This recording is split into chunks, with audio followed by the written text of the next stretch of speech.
constante. Dans la Bible, en Luc 5, verset 17. Du verset 17 au verset 25, ainsi il est écrit, je lis au nom de Jésus. Un jour, Jésus enseignait, les pharisiens et les docteurs de la loi étaient là, assis, venus de tous les villages de la Galilée, de la Judée et de Jérusalem. Et la puissance du Seigneur se manifestait par des guérisons. Je tiens à dire que pendant que l'homme de Dieu est en train d'enseigner, la puissance de Dieu va toujours se manifester. Amen. Par des guérisons, par plein de choses, mais la puissance du Seigneur va toujours se manifester, tant par les guérisons.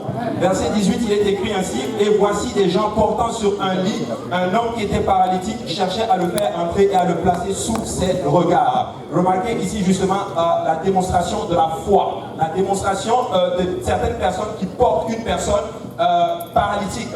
Imaginez la difficulté, mais ils ont surpassé leur foi, ils ont démontré leur foi. Donc le titre de mon message c'est démontre ta foi. Amen. Ils cherchaient tout simplement à montrer, à déposer devant le Seigneur le paralytique. Pourquoi? Parce que lorsque le Seigneur te voit, le miracle peut se produire. Amen. Ainsi il est écrit, comme ils ne savaient pas où l'introduire à cause de la foule. La foule peut être un obstacle. Il peut y avoir plein d'obstacles dans plein de situations lorsque tu viens dans la présence du Seigneur, mais il est temps que tu dépasses ta situation. Monte sur le toit comme le monsieur, ouvre le toit s'il le faut, mais il faut que le Seigneur me voie. Amen. Comme ils ne savaient pas par où l'introduire à cause de la foule, ils montèrent sur le toit et ils le descendirent par une ouverture avec son lit au milieu de l'assemblée devant Jésus. Remarquez l'unité qu'il y a entre ces personnes. Les personnes se sont unies pour porter le paralytique et le déposer devant le Seigneur. Je bénis le Seigneur justement pour l'unité qui a été prêchée aujourd'hui. Et bien, nous devons être unis dans l'œuvre de Dieu. Amen. Si nous voulons que l'œuvre avance, nous devons être unis dans commun accord. Amen. La Bible déclare au verset 20, voyant leur foi, Jésus dit, je parie que vous êtes en train de dire qu'il a pardonné, il l'a guéri tout de suite, mais il ne l'a pas guéri tout de suite. Regardez ce qui est écrit. Voyant leur foi, Jésus dit, homme, tes péchés te sont pardonnés. Il a tout de suite pardonné ses péchés tout simplement en voyant sa foi. On va poser la question à quelqu'un aujourd'hui, quelle est ta foi aujourd'hui? Peut-être que tu es là pour une situation bien précise, mais le Seigneur est là pour pardonner tes péchés. Amen. Et chacun de vous soit baptisé au nom de Jésus pour le pardon des péchés et ensuite pour retrouver la puissance. La puissance de marcher pour le Seigneur. Après avoir pardonné ses péchés, qu'est-ce qui s'est passé? Le Seigneur lui a donné la puissance de marcher. Ainsi, quand tu te répands de tes péchés, quand tu es baptisé au nom de Jésus-Christ pour le pardon de tes péchés, tu recevras le don du Saint-Esprit, la puissance pour continuer ta marche avec le Seigneur. L'Esprit des pharisiens se mit à raisonner à dire, qui est celui-ci? Que quelqu'un pose la question, mais qui est-il? Mais qui est-il? Qui est-il? Ainsi, il est écrit dans Apocalypse verset 1, verset 8, je suis l'alpha et l'oméga. Celui qui vient, le plus puissant, le juste juge, le savant, le rocher des âges, le tabernacle de Dieu, l'agneau qui ôte le péché, le souverain sacrificateur. Amen. Il est le centre de toutes choses. Amen. Je vous dis que tout passe par Jésus-Christ. Il est le centre de toutes choses. Ainsi il est écrit, voilà comment les Juifs l'appellent, El Shaddai, le Dieu tout-puissant, El Elyon, le Dieu très haut, El Olam, le Dieu de l'éternité, El Kana, le Dieu jaloux, El Hay, le Dieu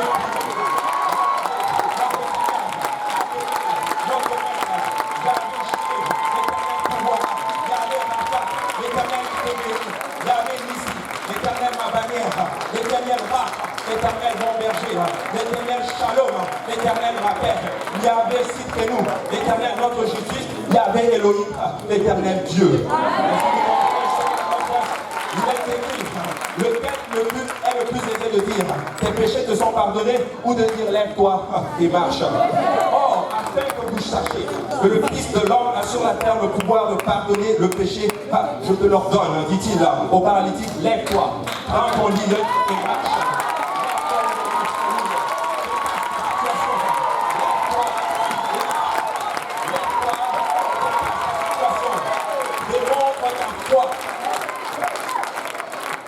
Parlons un peu de la foi. Qu'est-ce que la foi? Ainsi, dans Hébreux 11, verset 1, il est écrit ceci. Or, la foi est une ferme assurance des choses qu'on espère, une démonstration de celles qu'on ne voit pas. Les gens ont démontré leur foi aujourd'hui. Amen. Ainsi, il est écrit dans Apocalypse 21, verset 6. Et il me dit, c'est fait. Je suis l'alpha et l'oméga, le commencement et la fin. À celui-là qui a soif, je donnerai la source, je donnerai de la source de l'eau de la vie gratuitement. Celui qui vaincra héritera ces choses. Je serai son Dieu et il sera mon fils. Que le Seigneur me bénisse. Encore une minute. Et s'il est écrit, nous continuons encore. Alléluia. Et à l'instant même, il se leva en leur présence, prit le lit sur lequel il était couché et s'en alla dans sa maison, glorifiant Dieu. Je ne sais pas qu'est-ce que tu es venu chercher. Peut-être que tu es venu chercher la guérison. Peut-être que tu es venu chercher une bénédiction financière. Mais le Seigneur veut d'abord pardonner tes péchés.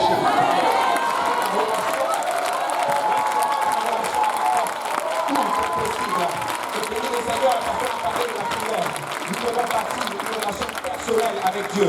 Nous devons bâtir une relation personnelle. Et à ce moment-là, le miracle peut se produire. À ce moment-là, nous pouvons produire. L'année passée, nous avons prêché à propos du nom. Je tiens à dire que le nom de Jésus n'est pas une formule magique. Parce que nous sommes en communion fraternelle, en communion puissante avec lui. Nous pouvons invoquer ce nom.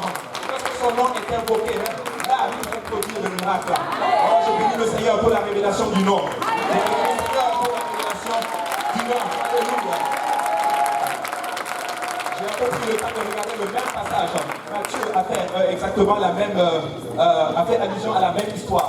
Regardez ce qui est écrit dans Matthieu 9, verset 2. Et voici, on lui amena un paralytique couché sur le lit. Jésus, voyant leur foi, dit au paralytique, prends courage. Amen.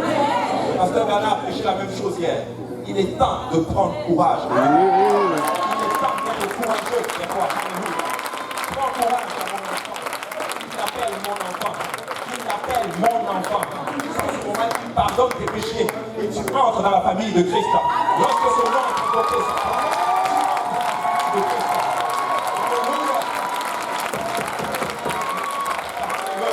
Tes péchés te sont pardonnés. Alléluia. Et je vais terminer par ceci. Il est écrit dans Matthieu 11, verset 28. Venez à moi, vous tous qui êtes fatigués et chargés, et je vous donnerai le repos. Tu es là pour quelque chose, viens à Jésus et tu obtiendras le repos. Verset 29, prenez mon joug sur vous et recevez mes instructions. L'homme de Dieu va prêcher les instructions du Seigneur. Mais il est temps que nous approprions ces instructions dans nos vies. Car je suis doux et humble de cœur et vous trouverez du repos pour vos âmes. Si nous voulons avancer dans le Seigneur, nous devons marcher dans l'humilité. Car mon joug est doux, mon fardeau est léger. Puisse le Seigneur vous bénisse. Passez une très bonne conférence au nom de Jésus.